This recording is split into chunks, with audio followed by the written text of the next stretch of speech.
Un avis dit qu'il est venu, et donc on comprend par cela qu'il s'est converti, parce qu'il a entendu ce qui s'est passé avec Amalek. Mhm. Amalek qui a essayé d'attaquer Israël. Et donc ça représente un peu l'antisémitisme, la sympathie qu'on peut avoir pour le peuple juif persécuté.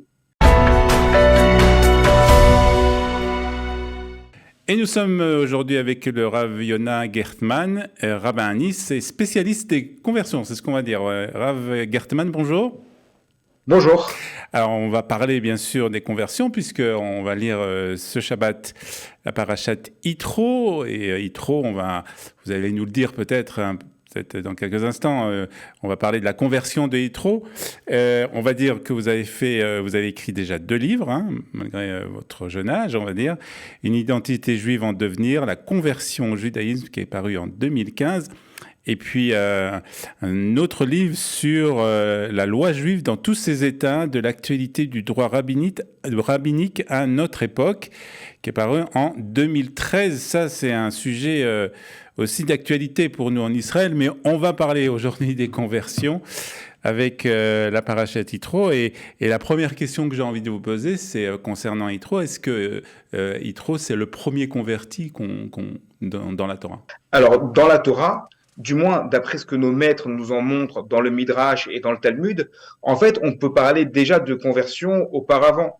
On pense à la fille du pharaon, Bithia, qui allait se tremper dans le Nil, et dans le Talmud, on nous dit qu'elle allait se tremper pour se convertir. Et en réalité, même avant cela, Abraham et Sarah Imenou, lorsqu'ils étaient dans leur pérégrination, eh bien, ils rencontraient des personnes qui les suivaient, et à Nefesh Asherasu Beraran, on parle des âmes qu'ils ont fait à Haran, et selon nos maîtres, il s'agissait également de conversion. Donc Mhm. l'idée de conversion, selon Chazal, selon nos maîtres, est bien antérieure à Yitro. Alors, Yitro, il décide de se convertir. Pourquoi? Qu'est-ce qui fait qu'il prend cette décision de se convertir? C'est un grand débat dans le Talmud. D'abord, à quel moment, quand on dit Vaishma, Yitro est venu, à quel moment est-il venu? Est-ce qu'il est venu avant le don de la Torah? Est-ce qu'il est venu après le don de la Torah? Dans le traité Zvachim, il y a 3 avis qui sont amenés et qui sont extrêmement intéressants. Un avis dit qu'il est venu, et donc on comprend par cela qu'il s'est converti, parce qu'il a entendu ce qui s'est passé avec Amalek. Mhm. Amalek qui a essayé d'attaquer Israël. Et donc ça représente un peu l'antisémitisme, la sympathie qu'on peut avoir pour le peuple juif persécuté. Selon une autre opinion, il est venu parce qu'il a entendu l'ouverture de la mer Rouge, Kiryat Yamsouf. Et là aussi, c'est intéressant, parce que cette ouverture de la mer Rouge, ce sont les miracles que fait Akadosh Baruch Hu, l'aspect surnaturel, spirituel.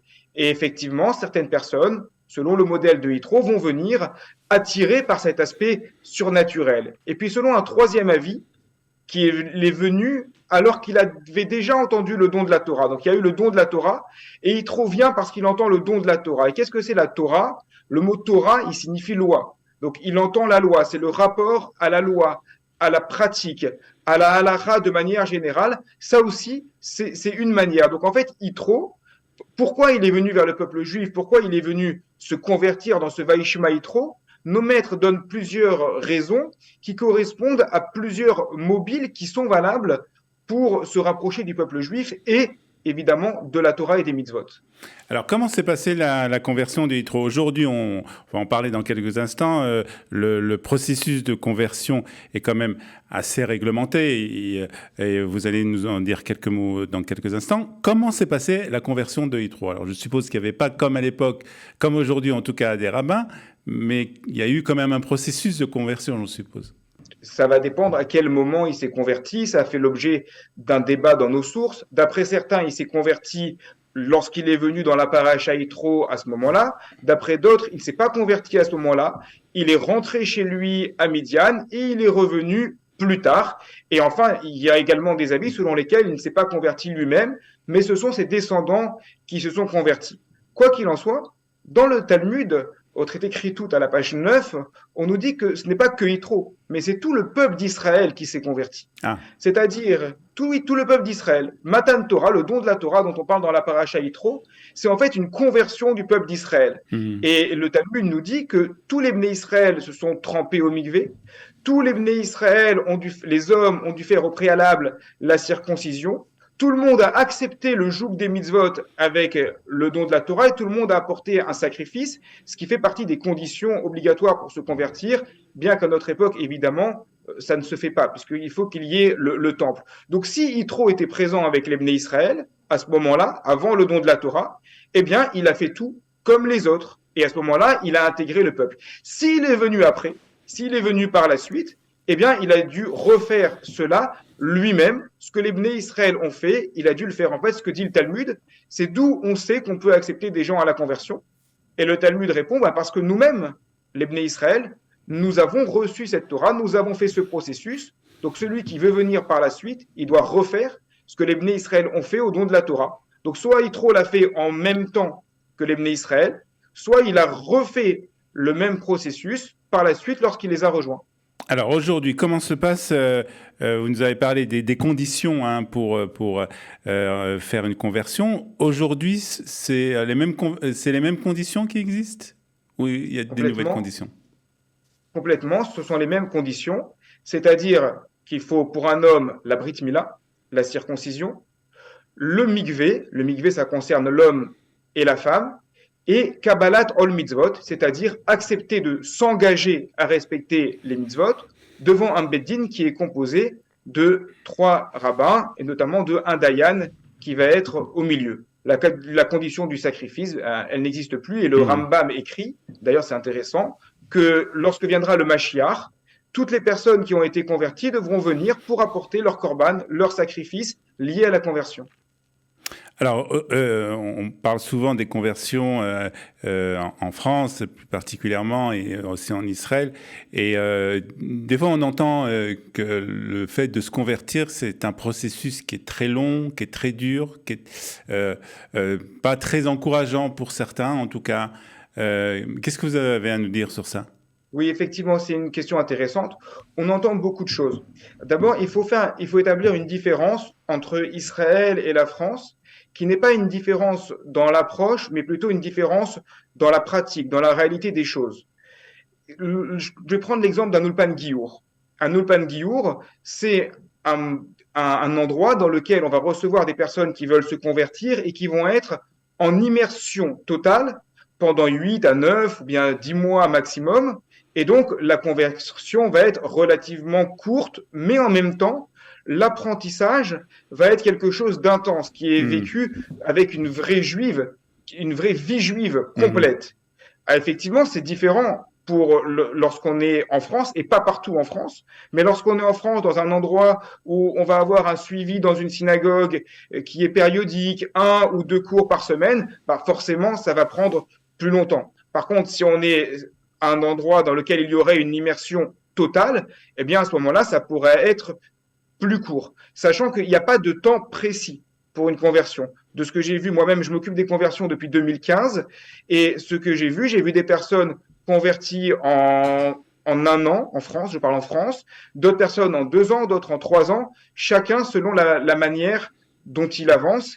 Et puis aussi, ça va dépendre du rapport au Beddin, au tribunal rabbinique. Et juste pour répondre à la fin de votre question, l'histoire de se sentir repoussé. J'explique dans mon premier livre à propos de la manière dont Ruth, et d'ailleurs ça aussi c'est associé à la paracha Yitro, puisque c'est ce qu'on va lire à Shavuot, la manière dont Ruth va être repoussée par Naomi, par sa belle-mère dans un premier temps.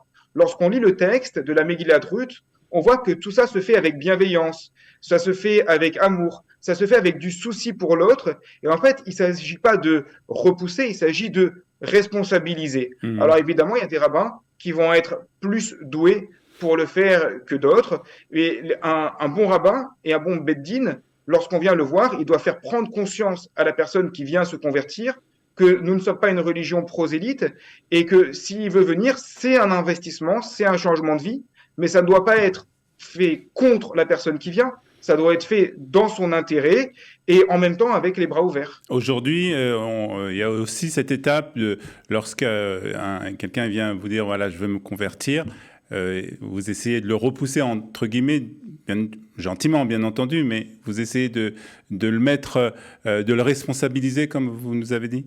Complètement. Je reçois régulièrement des personnes qui viennent me voir pour se convertir et j'essaye de vérifier quelles sont leurs connaissances. Aujourd'hui, grâce à Internet, c'est vrai que les connaissances sont beaucoup plus, les gens connaissent mieux lorsqu'ils viennent. Ils ont vu beaucoup de cours, et ils ont beaucoup lu également, mais j'essaye de vérifier. Est-ce que vous savez, vous, Shabbat, qu'est-ce que vous connaissez du Shabbat? Vous connaissez le Kiddush, vous connaissez le Shabbat en famille, c'est bien, mais est-ce que vous savez qu'il y a également 39 interdits, que vous ne pouvez pas prendre votre téléphone Shabbat, que vous ne pouvez pas prendre votre sac Shabbat, la cache-route? Vous savez qu'on n'a pas le droit de manger certains aliments. Mais est-ce que vous savez qu'il y a des séparations entre le lait et la viande, et ainsi de suite? Alors, en fait, l'idée, c'est d'aider les personnes à ne pas prendre une route qu'ils commenceraient et finalement qu'ils n'arriveraient pas à terminer en s'apercevant que c'est trop difficile. Donc oui, effectivement, ça fait partie des premières discussions lorsqu'on reçoit quelqu'un qui veut se convertir. Est-ce que vous pouvez nous donner un peu le profil aujourd'hui des personnes qui veulent se convertir en France? Ou c'est un peu compliqué? Ou il n'y en a pas? Voilà, il n'y en a pas. C'est une question qu'on me pose régulièrement et qui est une très bonne question. Et là, vous la posez d'une manière gentille. Des fois, on me la pose d'une manière un peu plus ironique, dans le sens, bah, finalement, les gens qui viennent se convertir sont tous des personnes qui sont en couple et qui veulent se marier. Et je réponds non, pas du tout. Il y a vraiment de tout. Il y a effectivement des personnes qui sont déjà en couple, donc là, c'est un cas spécifique, il y a une manière de travailler là-dessus. Beaucoup de personnes de pères juifs également, et de mères non juives qui viennent se convertir, mais également beaucoup d'autres qui sont des personnes qui sont dans une recherche de sens, qui ne se plaisent pas dans l'aspect très matérialiste de la société occidentale actuelle et qui recherchent quelque chose et qui, par leur recherche, reviennent à la base. Et la base, qu'est-ce que c'est? C'est la Torah qui est la base de tout monothéisme. Et donc, il y a vraiment des profils très, très différents les uns des autres. Alors, vous avez, on l'a dit, vous vous occupez des conversions au consistoire de Nice, donc dans le sud de la France, et vous aidez aussi ceux qui veulent en tout cas se convertir, mais vous les aidez aussi à distance. C'est en fait la technologie au service de la conversion, c'est un peu ça? En fait, c'est une idée que je pense, je ne suis pas le seul dans ce cas-là, pas par rapport à la conversion, mais de manière générale, c'est quelque chose qui m'est venu pendant le Covid. Ouais. On était tous bloqués pendant le Covid, et donc j'avais mes élèves qui étaient tous sur Nice et dans la région autour de Nice, entre Cannes, Nice, Monaco, et il fallait continuer les cours. Donc j'ai commencé à enregistrer plutôt que de faire du Zoom. À l'époque, je connaissais pas le Zoom au début du Covid. J'ai enregistré mes cours en vidéo et j'ai associé à ces cours-là des fichiers avec des questions-réponses pour garder un aspect interactif avec les élèves. Et puis, de fil en aiguille, des personnes sont venues vers moi grâce au livre de la conversion en me demandant d'elles-mêmes un suivi, des personnes qui habitaient à Paris ou ailleurs en France. Et j'ai commencé à faire ça avec une ou deux personnes. Et puis lorsque j'ai déménagé, puisqu'avant j'étais à Cannes-sur-Mer, j'étais rabbin de Cannes-sur-Mer et je suis venu m'installer à Nice, étant donné que je trouvais que ce système était assez intéressant, que j'avais parlé avec des rabbinim qui l'avaient validé également, eh bien j'ai décidé de le faire à plus grande échelle pour aider des personnes qui veulent se convertir et qui sont ailleurs et qui en général sont déjà inscrites auprès d'un beddin ou auprès d'un consistoire que j'aide par des cours, mais aussi par un accompagnement, parce que les personnes qui sont en conversion se trouvent souvent assez seules et pas toujours aidées, ça dépend des fois. Alors, dernière question, et ça c'est peut-être que vous allez sans doute pouvoir nous aider à comprendre aussi un peu justement, vous nous parlez dans la manière dont ces convertis arrivent chez vous, mais très souvent ils font aussi partie d'une famille qui ne se convertit pas. Que ce soit les parents, des fois c'est des parents qui se convertissent et les enfants ne se convertissent pas. Comment ça se passe dans ces cas-là? Est-ce que c'est difficile pour ces convertis? C'est difficile, mais c'est très différent d'une personne à l'autre. Et ça, justement, là aussi, vous mettez le doigt sur quelque chose d'important, parce que ça fait partie de l'accompagnement. Il y a les cours, mais il y a aussi l'oreille. Être une oreille et pouvoir donner des conseils. Alors, il y a des personnes avec qui ça se passe très bien. En général, lorsque ce sont des personnes de père juif, par exemple, en général, ça se passe bien avec la famille puisqu'il y a déjà une base de tradition. Lorsque ce sont des personnes qui viennent de milieux totalement laïques, pas religieux du tout, là, ça dépend. Des personnes qui vont l'accepter, des personnes qui ne vont pas l'accepter. Récemment, une élève qui me disait au téléphone qu'elle revenait d'une semaine chez ses parents et c'était horrible parce qu'on lui disait mais pourquoi tu t'habilles comme ça? Pourquoi tu ne mets pas des habits qui te mettent plus en valeur? Pourquoi t'habiller de manière fignoute, de manière décente? Et ils ne comprennent pas. D'autres qui vont le comprendre. Récemment, on a fait une conversion au consistoire de Nice et la maman d'une des candidates qui était venue pour l'accompagner, qui elle n'est pas juive du tout, n'a pas de famille juive, et elle a dit au rabbin, je suis très contente que ma fille fasse ça, j'écoute les cours avec elle, je trouve que c'est très beau. Donc il y a des réactions très très différentes, et lorsque la famille se braque, ce qui arrive, alors effectivement, c'est difficile. C'est difficile pour les personnes qui sont en conversion, et là, il faut vraiment de la force, et de manière générale, il faut des épaules. Il faut des épaules solides pour se convertir parce que c'est un véritable changement de vie et d'autant plus lorsqu'on a un entourage qui n'est pas favorable, il faut une grande force morale pour pouvoir aller au bout. Très bien. En tout cas, merci beaucoup pour toutes ces explications et puis pour ce travail intéressant et très important que vous faites pour pour convertir ceux qui ont envie de rejoindre le peuple juif. Donc, on rappelle que vous pouvez aider ces personnes candidats à la conversion. Je suppose qu'on peut vous trouver facilement sur les réseaux sociaux Oui, ou par mail. tout à fait. Sur Facebook, Facebook, sur Instagram et j'ai mon site internet Très bien. www.gueroute.fr. Voilà, Yona Gertman, rabbin à Nice, et rabbin plus spécialement qui s'occupe des conversions. Merci beaucoup pour ces explications et Shabbat Shalom. Merci à vous. Shabbat Shalom.